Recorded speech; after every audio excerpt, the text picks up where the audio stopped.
Hi, this is Natalie Rydstrom from SportsBook Review, and you can join in our conversation on Twitter, #SBRNatalie.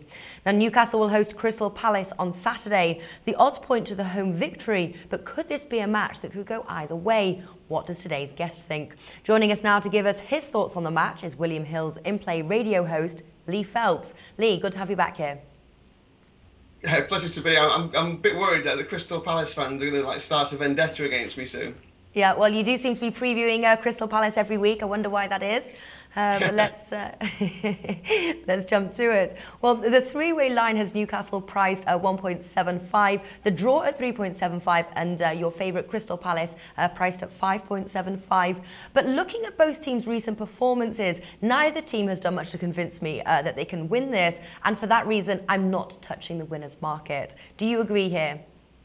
No, I think I would touch that market. I like Newcastle opposing Crystal Palace again. I got them wrong against Arsenal. They did okay against Arsenal in that first game, but I think I got it right against West Ham. West Ham really beat them quite easily. Now, Neil Warnock has come in as the new manager at Palace. Not overly convinced by that appointment, if I'm being honest with you. He's a bit of a kind of a manager from yesteryear. I'm not sure he's the one to inspire the players. And anyway, it's not the manager that's the problem. It's the players that are the problem. I was still opposing them pre-season when Tony Pulis was in charge. They're losing players, defensively. Scott Dan was out last week, and that was a problem for them. If he's back this week, that's fantastic. They've also lost more players to injury during the week. I'm not overly convinced about the goal-scoring ability, as I said last week and the week before.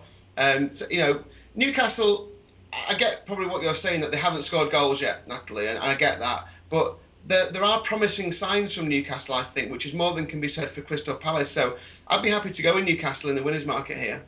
Now, Lee, I have to say I'm going to go slightly against you on this one. If I did have to play the winners' market, I would be siding slightly more with Palace.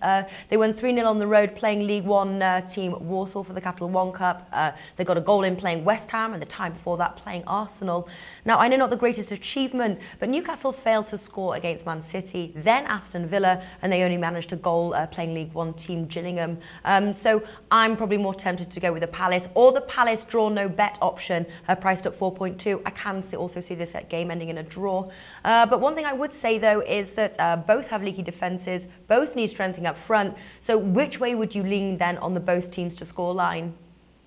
I'd go both teams to score. No, we're at loggerheads here, Natalie. I think Newcastle will keep a clean sheet. They kept a clean sheet in that League Cup game as well, and obviously kept a clean sheet in the 0-0 draw with Aston Villa. I think goals are coming for Newcastle. It might not be this weekend, but I think at some point they're going to do very well. They lost the games they lost last season at home.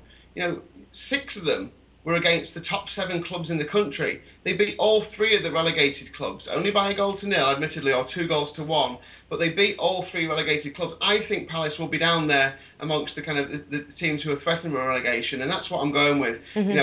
I think there are players in the Newcastle lineup who are much more capable of scoring goals. A player called Daryl Janmaat, who featured for Holland in the World Cup, he's looked very good. He's like a marauding fullback, wing-back, who I think will get forward against Palace. Played very well in the game against Villa, and I think for a big price, anytime goal scorer, he might be worth a look. But goals are on the way for Newcastle, and I expect them to get at least 1, maybe 2 here, with nothing for Palace. Really?